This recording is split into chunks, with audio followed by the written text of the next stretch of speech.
In this digital age, how do you live free? Answer. Baliktad pala. Ako yung nagtanong. Thank you for that wonderful question. I will answer that with a very wonderful answer. Thank you. Huh? That's the answer. Char! Anong tanong? Charis bo. Hala.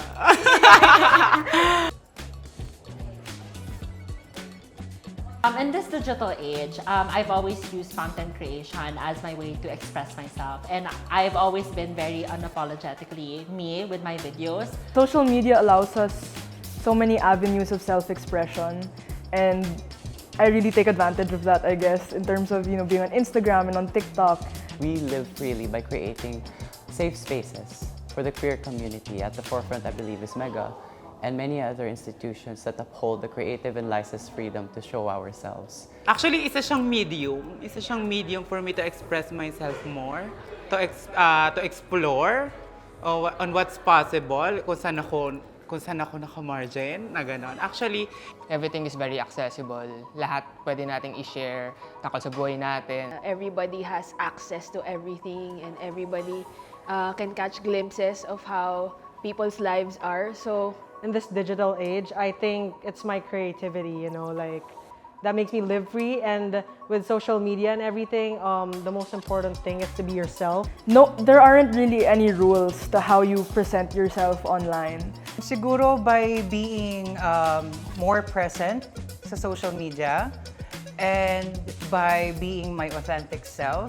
Whatever you share in social media is a part of you na kahit itanggi natin na posting lang naman yan, at the end of the day, it's still you. I know social media can be toxic, but if you don't mind those people, you just keep on doing what you've been doing, then that's what's most important. for me, I just don't really pretend to be anything else. I just really show my authentic self. And by expressing myself and loving myself and showing it to everyone else. Social media really allows that. So I am my most true self, or I am allowed to be that. Thanks to social media, it actually helps me feel more in control of who I am and how people perceive me. I'm so happy that I get to inspire other people by showing my true self and of course expressing my art through drag. Wala rin kasing sense kung magpo-post ka sa social media tas sobrang curated. Yeah, you can curate your feed and everything, pero dapat hindi mawawala yung authenticity kasi yun yung makikita ng tao sa'yo. But at the same time, syempre, I also post with caution. Syempre, baka may ma-hurt tayo other people. I've always treated it as an extension of myself and my opinions. it helps me to identify my own identity. So, recently ako nag-out as trans woman, and it helps in digital era. And ayun, I get to represent a lot of people. More and more queer people are showcasing themselves in media. And I believe we, queer people, are at the forefront of creativity, ingenuity, innovation, and just simply excellence. So I believe that we live freely in this digital age by now being able to express ourselves more fully, more truly, and more genuinely in this day and age. So I believe it becoming more free, so to speak. Yun lang. That's how I live free. For my second question, what makes you loud and proud? What makes me loud and proud? Loud and proud? Ito na yun. I'm not loud. Kabampangan ako eh. No, joke. I think if it relates to myself, then loud and proud. Sorry, nadidistract ako sa voices in my head. Feeling ko lang. Charot! Ano ba? Anong question ulit? Sorry. What makes me loud and proud is always seeing narratives of people just doing good. Simply being a proud trans woman. Of course, number one is confidence talaga. Like, malala.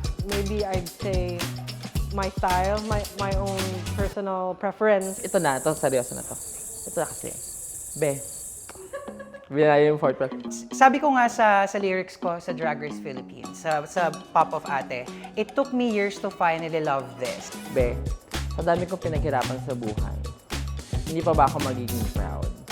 A lot of people say that the songs I make are because I wrote them, they're automatically queer or automatically sapphic. I don't really mind. Like, It's the way I've been living, and I'm proud of what I've become through the years, you know, and that's what built me, you know, loud and proud through my mistakes, through my achievements, and that's what makes me a better me. I don't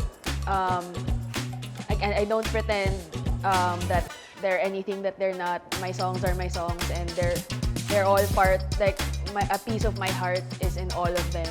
It actually helps so much, and people have no idea how helpful and how good it feels to be supported by people you love. Because of them, I'm able to feel secure in being loud and proud, diba? So yeah. Ayun, nakapag-out na ako sa parents ko, finally, sa show ng Drag Race. And I'm very happy kasi tanggap nila ako. I always say kung ano yung nasa utak ko.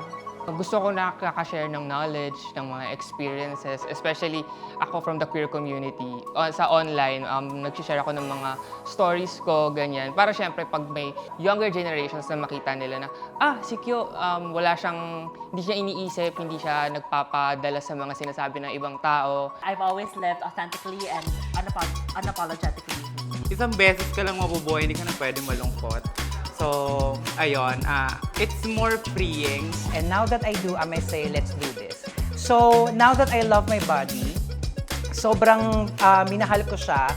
Kaya, proud ako kung ano man ang estado ng katawan ko. Kung pumayat man ako, mataba man ako, malaki man ako, mas lumaki ako, mas lumiit ako, mahal ko pa rin siya. And I think that's one definition of being loud and proud. If wala akong gagawin, if hindi ako magiging proud sa kung nasaan ako ngayon, o kung ano yung ginagawa ko ngayon, wala akong kapupulutan. Whenever someone lives life truly, you become empowered and you feel safe. And through that, you create safer spaces for people.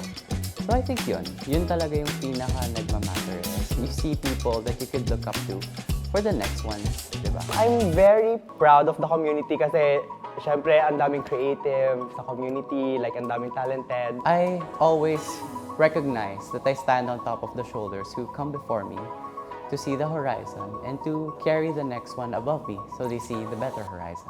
So yun.